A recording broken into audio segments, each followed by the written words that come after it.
Good morning, and thank you for your patience. A special thanks to John Claney and Eli and Leo for working our sound booth and troubleshooting our challenges this morning. My name is Reverend Pamela Watt, and I welcome you to our virtual online service here at First Unitarian Church of Wilmington, Delaware.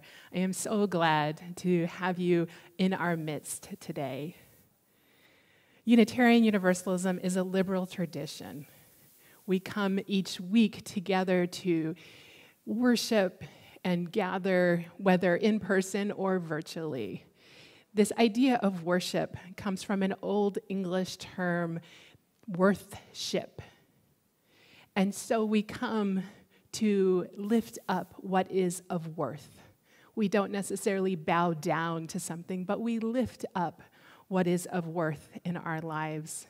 And I hope in this time together that you might find something of worth, something of value to help you be your best self in this life and to help build the beloved community that we all dream about. A couple of announcements. One, if you watched or listened in to the funeral service for civil rights leader John Lewis this past week, you might have heard that refrain over and over again. In fact, it was his dying wish that we might all vote this year and in future elections. He felt very strongly about it.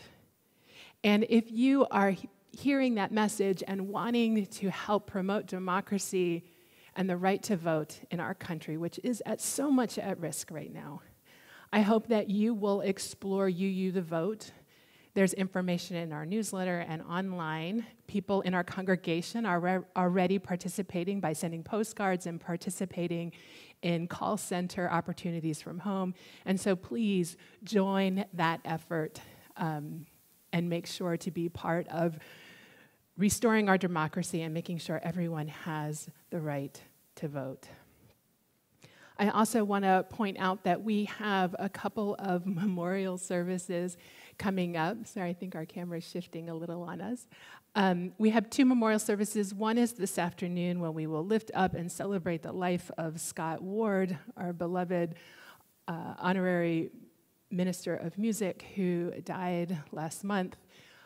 We will join together on Zoom at 3 o'clock, and that link information is in our newsletter, and you can email our AV team for information.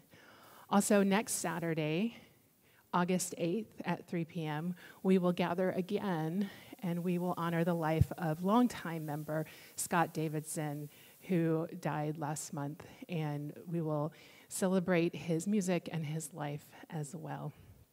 And so I do hope you will join us for both of those.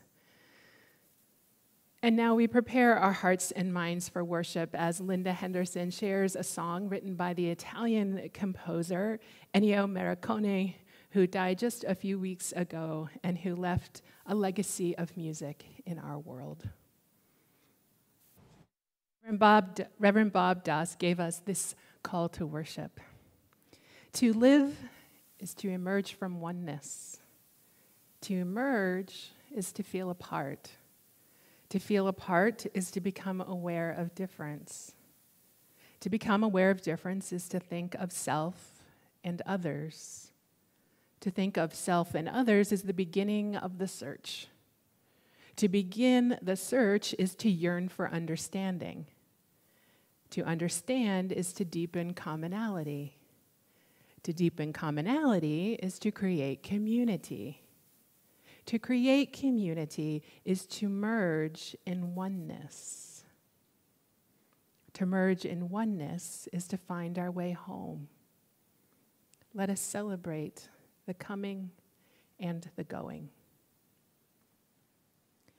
If you have a chalice at home, I invite you to join me by getting it ready. We're going to light it shortly. Sometimes we dedicate our chalice lighting to someone who is born. Sometimes we dedicate our chalice lighting moment to someone who has died. But this week is an especially heavy week because we are dedicating our chalice to two of our beloveds who have died in the last week. David Shepard died last Tuesday, July 28th, at the age of 82. Dave and his wife, Gail, have been active members of First Unitarian Church for the last 51 years. In the past 3 weeks, Dave was diagnosed with pancreatic cancer. He underwent 2 surgeries, was attempting to recover in a skilled nursing care unit at Marist Grove. Dave had specifically asked that no one be informed of his failing health. In addition, due to the current COVID-19 environment specifically, he did not want anyone to risk unnecessary travel on his behalf. As his daughter Rebecca put it, the father, grandfather, uncle, friend, and mentor who has selflessly done so much for all of us was still hoping to place our safety and happiness first. Dave was a leader in denominational growth, helping to start new Unitarian Universalist congregations and ensuring ongoing support for them throughout the area. From 1967 until his retirement in 2005, he worked in the Department of Biological Sciences at the University of Delaware, teaching and researching in areas of genetics and biochemistry. My experience of Dave was only in this last year, as I observed him lovingly escort his wife, Gail, to church each Sunday. He has been Gail's primary caregiver for many years as her dementia has continued to progress. And I have observed when she became confused his patient, gentle reorientation with her. She will soon be moving into memory care at Marist Grove.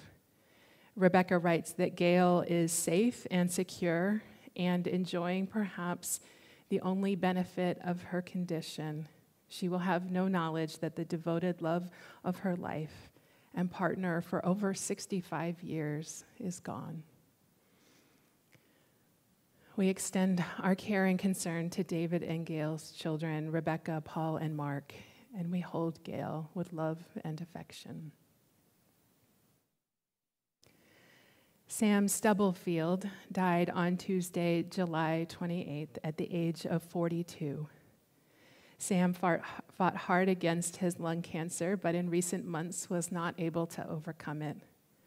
Sam, his wife, Liz Muth, and their children, Drew and Evan, have been part of our First Unitarian Church community in recent years, participating in religious education and in worship. Sam was the one who created our sanctuary remodel video for the Capitol campaign.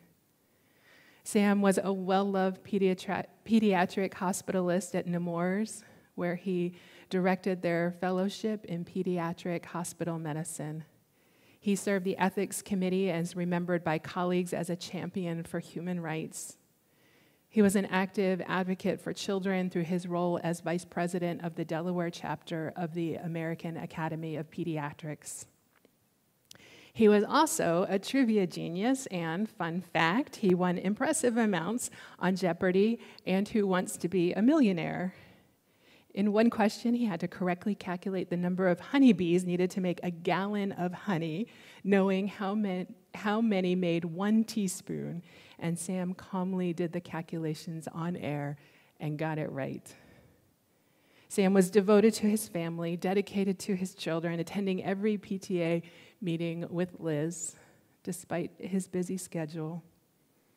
We extend our care and concern to Liz, Drew, and Evan, and other immediate and extended family. Memorial service information will be shared as it becomes available. And now we light our chalice. In our time of grief, we light a flame of sharing, the flame of ongoing life.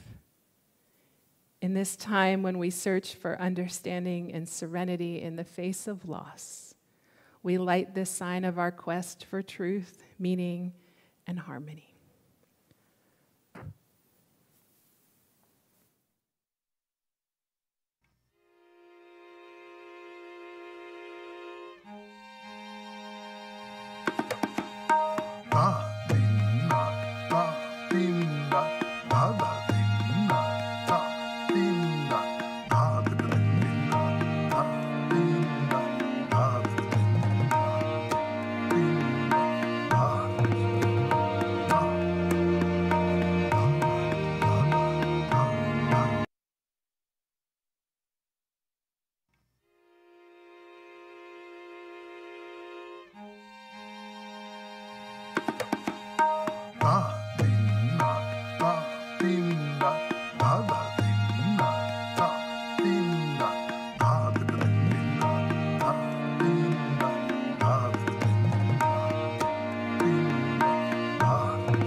Please join me in affirming our mission.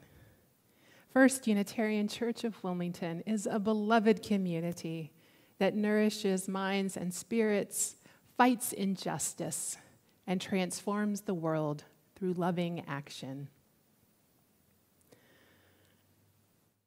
Our time for all ages today is a story called Birdsong by Julie Flett. And I'm going to ask our AV team if they can advance my slides for me. And I get a thumbs up. That's awesome.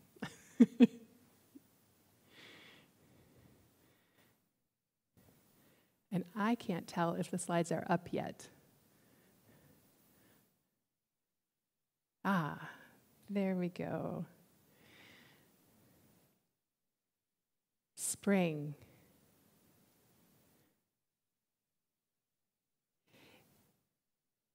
It's a mucky spring morning as we pack up the last of our belongings and leave our little home in the city by the sea. I'm going to miss my friends and cousins and aunties and uncles. I'm going to miss my bedroom window and the tree outside. Goodbye, tree friend, I whisper. We drive through the country and over the mountains, alongside the river and fields of horses. We stop to see a lone coyote crossing the road. Our new home sits on a hill overlooking a field, and past it another home. In that home lives an older woman named Agnes. The field is covered in snowdrops. Our new home has 2 trees outside and creaky stairs inside. My new room has a shelf for books and pictures and a desk for drawing, but I don't feel like drawing. My hands are cold. My mom and I bundle up together under the covers in our new home in the country, far from the sea. Summer. Our new home hums with peeps and whistles and ribbits and chirps. I watch Agnes, our neighbor, working on something in her yard. Why don't you visit her, Katerina? My mom says. I nod, okay. I take our dog, Oho, with me. Oho means owl in Cree. Hello, Agnes, I say. You must be Katerina, she says. Woof, Oho barks. Your mom has told me all about you, Agnes says. She says you love to draw. I do. Agnes loves to make things out of clay. She shows us around her yard. There are berries and flowers and so many of her clay things. They look like branches and birds and flowers. Visit me again soon, Katerina, Agnes says with a smile. I smile back and I give her a big wave. I can't wait to get home and start drawing. Fall. I visit Agnes again and again and again. Agnes digs in her garden, and I help by gathering extra leaves that'll get mixed up into the soil. The worms love this. It's getting cold and windy and creaky. Agnes says that she's getting creaky too. Would you like to see what I'm working on, Katerina? She asks. I'd like that, I say. Agnes is working on a pot that's round and bright. She tells me about waxing and waning moons. I tell her about Cree seasons. This month is called Pimi Hawapism, the migrating moon, a Cree word. Here comes the moon and 2 shiny seagulls, and there go the geese. Winter. It is Oho's first snow. We toboggan until my snowsuit is soggy and Oho is covered in tiny snowballs. After, we warm up with Mom by the fire and help her finish making salmon stew to share with Agnes. Agnes hasn't been out as much and needs a little help over the winter. She likes the salmon stew. Her daughter, who has come to stay with her for a while, likes it too. Agnes sends me home with a cup full of bulbs, snowdrop bulbs to plant in the field next autumn. They look like tiny moons. They give me more ideas for pictures. My fingers itch in my mittens. Spring. Agnes has grown weaker over the winter. Still, from her bed, we can hear the spring birds singing their songs and the tickle of the branches against her window. We listen to the sounds together. The snowdrops are peeking out. I wish Agnes could see them. And then I have an idea. I run home and I gather up all of my drawings. Agnes's daughter meets me at the door and we take 2 ladders from the closet. And when we're done, Agnes says it's like a poem for her heart. Then I sit with Agnes and talk about making things, mucky things, and things with string and song and paper and words. And then we sit quietly together on Agnes's bed until it's time to say goodbye. I leave with an ache in my heart, but I'm so glad to know my friend Agnes. Hello, Mom. Hello, Oho. Hello, home. Hello, home with the 2 trees and the creaky stairs. Later that night, I Yiki Pisum, the frog moon, is full. My mom and I bundle up together in our home. My hands feel warm, the covers feel soft, and I think of my friend until I fall asleep.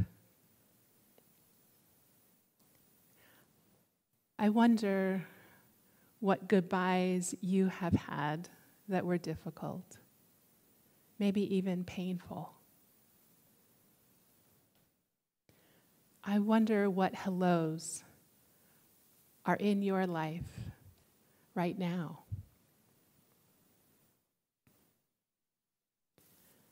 For our time of prayer and meditation, I invite you to get comfortable in your chair, wherever you are. You might choose to close your eyes or soften your gaze and take a nice, deep breath in and let it all out.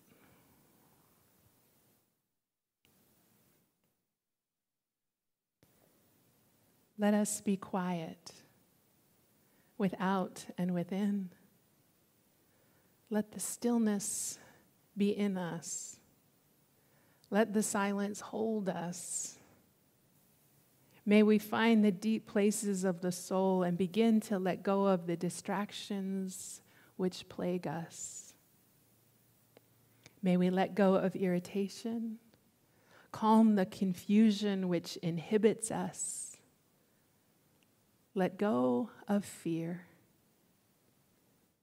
The quiet is within us. The stillness is in us. The silence will hold us. There are deep places in the soul. Here, may we find peace. Let us rest in a moment of silent meditation and peace.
There are those in our midst who are not at peace.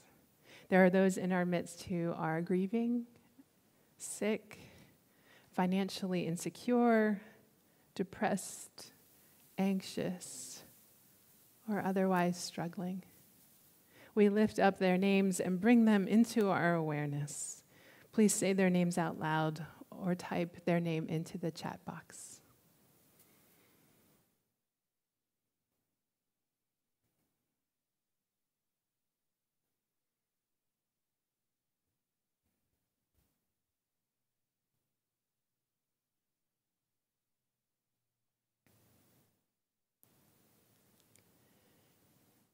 May all whose names were spoken and then those whose names were not spoken find peace and healing this day.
Our reading today is a poem by the poet, philosopher, and physician Yehuda Halevi, who comes from the Jewish tradition and lived in Spain. 'Tis a fearful thing. It is a fearful thing to love what death can touch. A fearful thing to love, hope, dream, to be, and oh, to lose. For your life has lived in me. Your laugh once lifted me. Your word was a gift to me. To remember this brings a painful joy. 'Tis a human thing, love, a holy thing, to love what death has touched.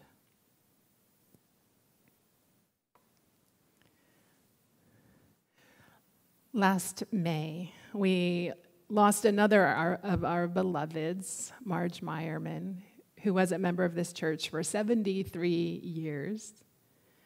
Being from Delaware, I knew of Marge and her late husband, Hank, before I knew of Unitarian Universalism.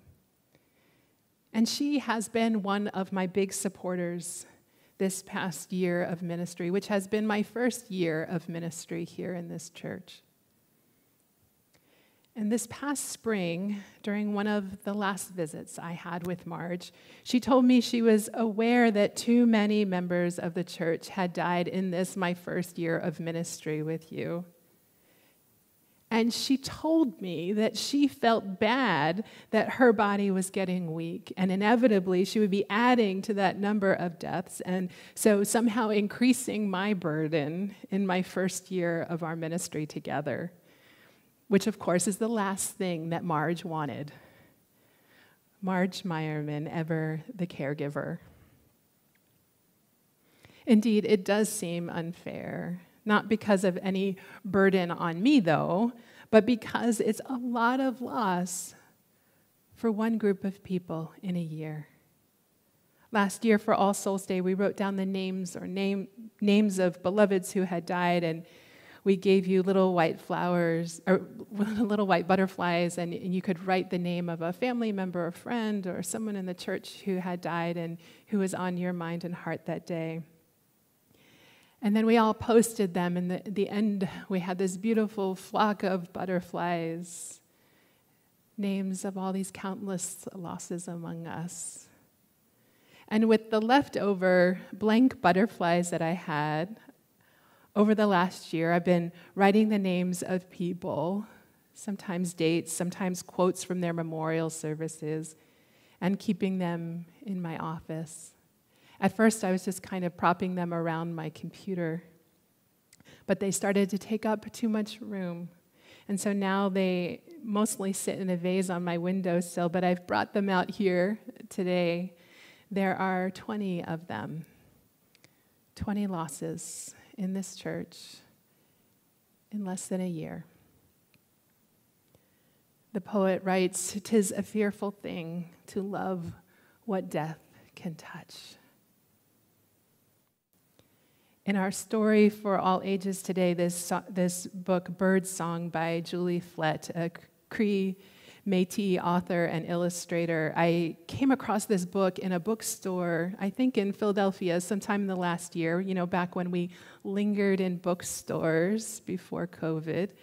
And I skimmed through the book, and I got to the end, and I thought, well, what kind of children's book is this that the friend dies in the end?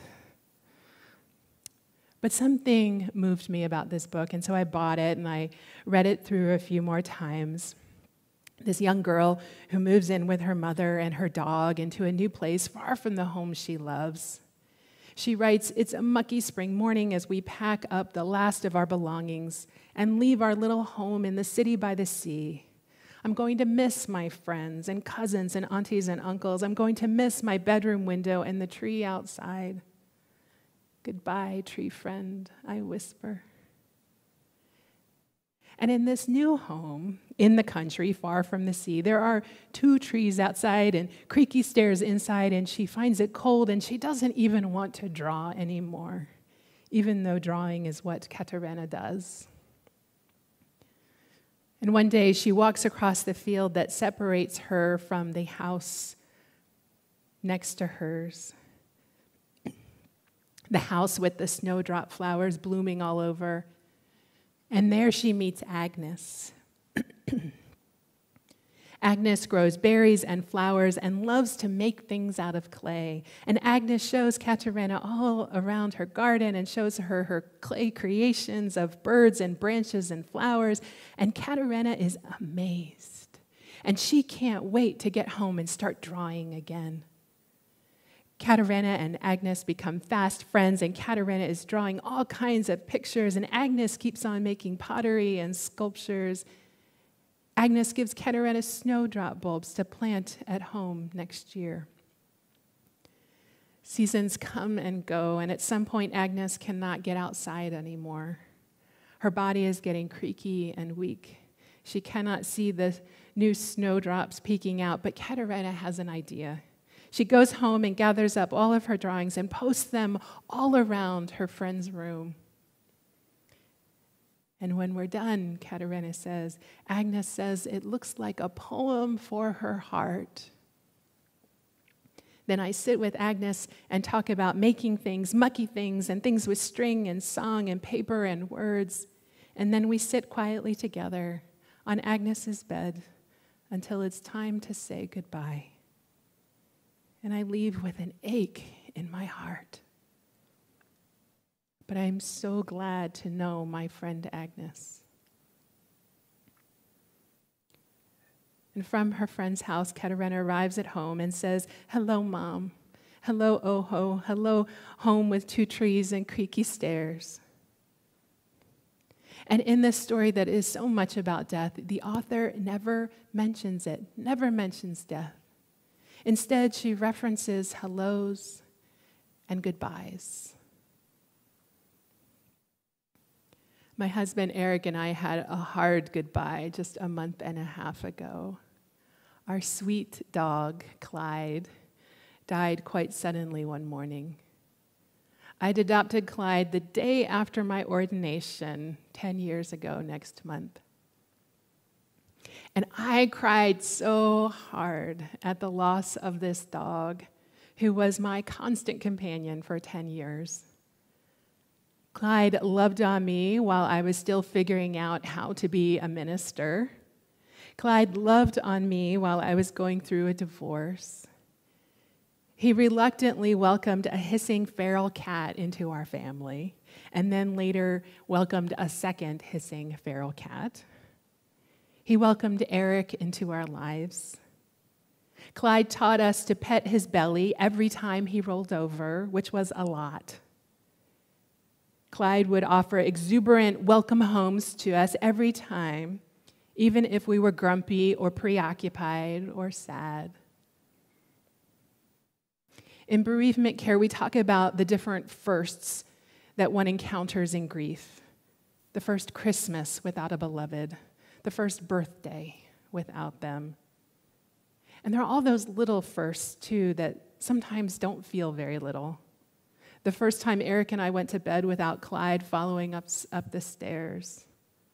The first time we went for a walk in the neighborhood without Clyde. The first time Clyde wasn't there to bark at the mail carrier. The first time we sat down to dinner and Clyde didn't sit by our feet. The first time we locked up the house at night and didn't stop to let Clyde out to pee. The first time I didn't bother to close the back gate because I knew we didn't need to anymore. And with people, there are so many more firsts and so many more losses. We tell one another, I'm sorry for your loss, but maybe it would be more appropriate to say, I'm sorry for your losses. Because one loss has so many other losses built in. You lose a beloved family member or friend, and truth is, your whole reality just kind of shifts. If you lose a spouse, maybe you lose not just that person, but who and what they were to you. You might simultaneously be losing a co-parent. You might be losing the person who paid the bills or took the trash out or cooked dinner. You might be losing the person who kept you warm on winter nights. You might be losing the person who picked you back up when you couldn't do that for yourself. And that's why grief takes so long to heal. Because depending on the relationship, you are constantly taking inventory of your losses and constantly learning new ways of moving through the world without this person in it. In the days after Clyde's death, one of my impulses was to sift through my hard drive and find all the pictures that I could of him. And if you friend me on Facebook or follow me on Instagram, you know that that is a lot of pictures of this dog. I sent a lot of those pictures off to get printed, and within hours, I had a pile of them all printed, and I went through each and every one of them, calling up the details of each captured moment, remembering the excitement that he had in a particular moment, or the playfulness, or really, in many cases, the utter impatience at me for staging him for yet another photograph. And I sobbed through the whole thing. And I think that my impulse for all of that reminiscing, no matter how painful it was to remember that no matter how painful this goodbye, that given the choice, I'd still choose the hello. That's what we do, right? We'd still adopt that dog or cat. We'd still marry that beloved or give birth to or adopt that child. We'd still walk across the field and meet that new neighbor, no matter how painful the goodbye. Because our lives have been so changed by the experience of them. We have been made whole. They moved us closer to who and what we wish to be. And that's what happens when we love what death can touch. Our lives are made richer somehow by that experience of loving. It's a holy thing to love, for your life has lived in me. Your laugh once lifted me. Your word was a gift to me. And with death so much a part of our reality this past year, the question of our own mortality is also in the air. Sooner or later, we all encounter death. Sooner or later, the ultimate goodbye will come our way. I used to be a hospice chaplain, and when people were in their final months or weeks or even days, hours of life, the question in the air was often, how do I die well? How do I die with peace? How do I experience wholeness as I go? And one of the reasons I wanted to leave hospice chaplaincy and work in the church is because I wanted to help people ask this question earlier. Instead of waiting until the very ends of life, how do I die well? Because the answer to that question, and all of the world's mystics agree, that if we want to die well, then we need only do one thing. To die well, all we have to do is live well. That's it. There's no magic secret. We live well. We weather our hellos and goodbyes. We learn from them. We grow from them. We give thanks for them, even when they are hard. We embody curiosity about one another and our world, whether we're young, whether we're old.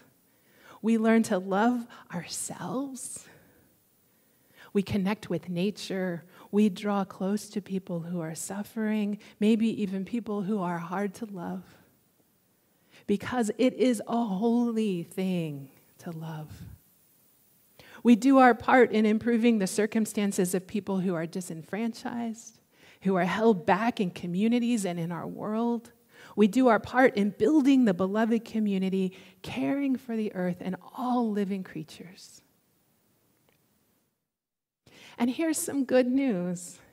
It's never too late to start living well.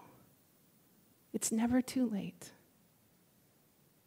And in our own lives right now, in this time of chaos and change and uncertainty, We might be bearing down and resisting connection. We might be resisting living well.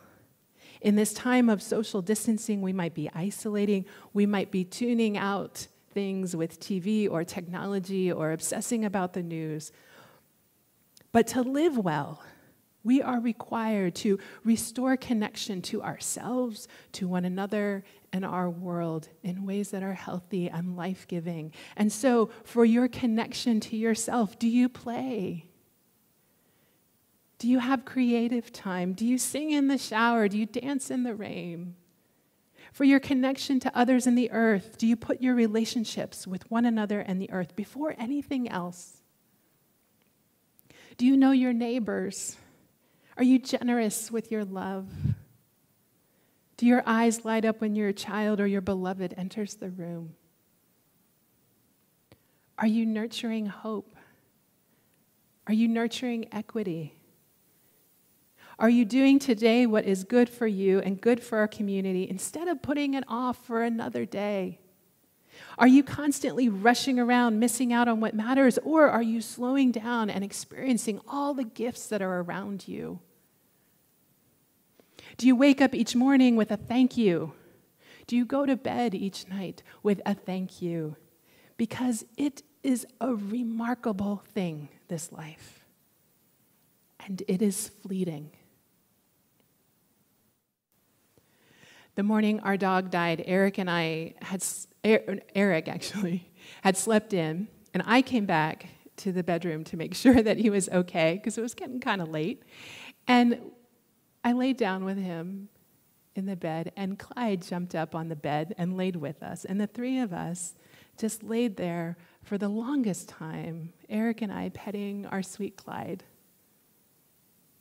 Then we all got up and went about the morning, and just about 20 minutes later, I encountered Clyde lying on the floor in one of his special spots where he always was, and he was struggling to breathe. And I tried to talk with him, I tried to help him, but very soon his heart stopped, and he was gone.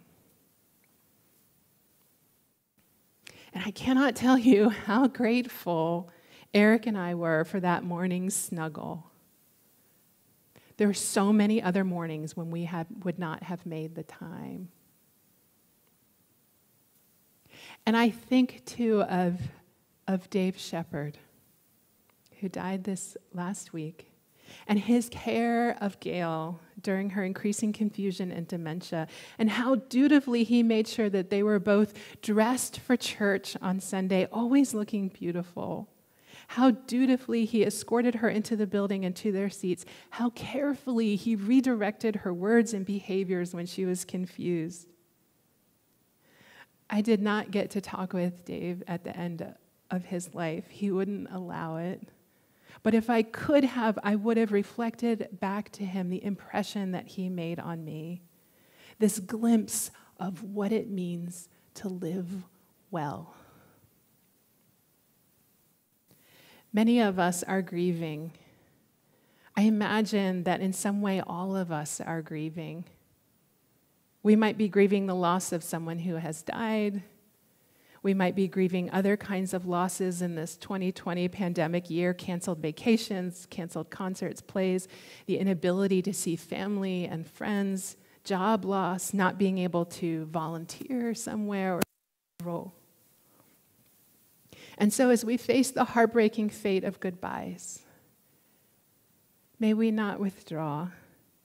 May we not avoid connection with one another. May we not live half-heartedly or put off what is good for our mind or body or spirit, or what is good for another's mind or body or spirit.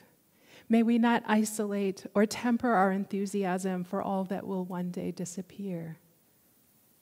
Instead, may we live with hope and optimism for the future. May we manifest something of our love and values in our lives and in our world. May we hold an awareness of how incredible it is to simply be alive in this moment. May our hearts open again and again, and may the love we encounter bring us toward increasing wholeness and richness and joy. Let us sing Hymn number 108, My Life Flows On in Endless Song.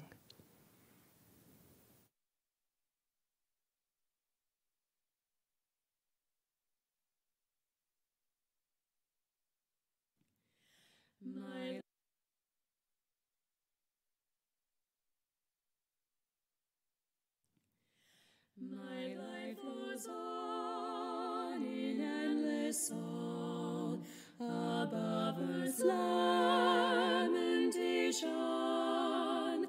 I hear the real, though far off hymn, that hails a new creation.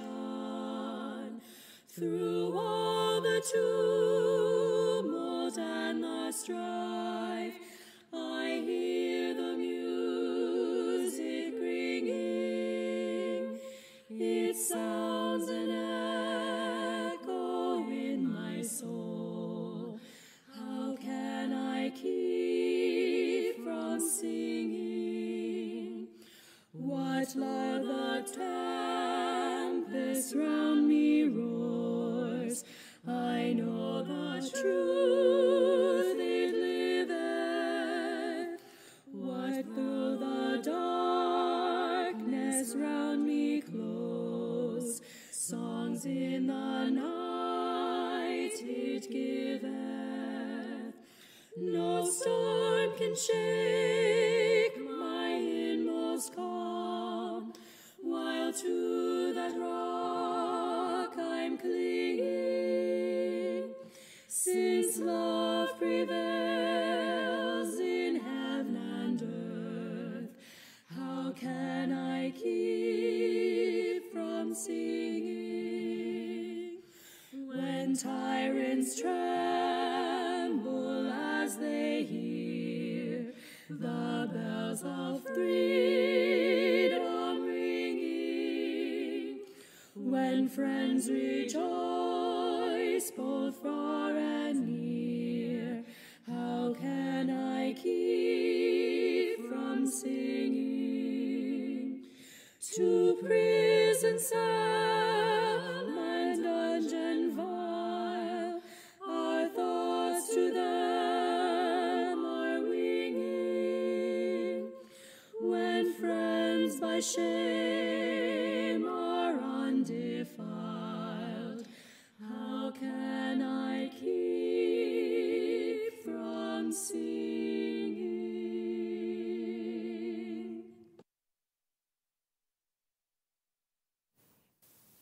Each week we give and receive an offering to support the work of this congregation. Your contributions help us to live out our mission in our lives and in our wider community. What we call stewardship is a shared act of responsibility that we acknowledge having with one another. Toward that end, if you are someone who is struggling, we hope that in this time of social distancing, you will go out of your way to let us know how we can support you. Pastoral care associates are available for listening and compassion. We also have funds available for those who are in need of financial support to buy groceries, pay a utility bill, or otherwise get through a rough spot. Each month, the pastoral care associate is at the ready to talk with you. Our newsletter and office staff can help you find their contact information. In this pandemic, we live out our values by continuing to give and receive. May we be courageous and generous in this work together. Please join me in dedicating our offering to the work of this congregation, which is weaving a tapestry of love and action. We dedicate our lives and these our offerings.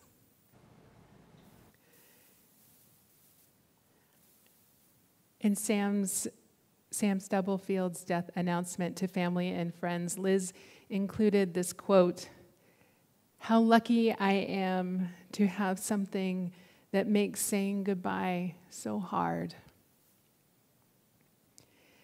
May our lives be a witness to hard goodbyes that speak to a greater truth, that we are surrounded by relationships and love that make our lives fuller and richer. Despite the hardships of this day, may you live each day completely. And so, even as our light goes out, may you remember your own light, which has the capacity to illuminate the way. Go in peace.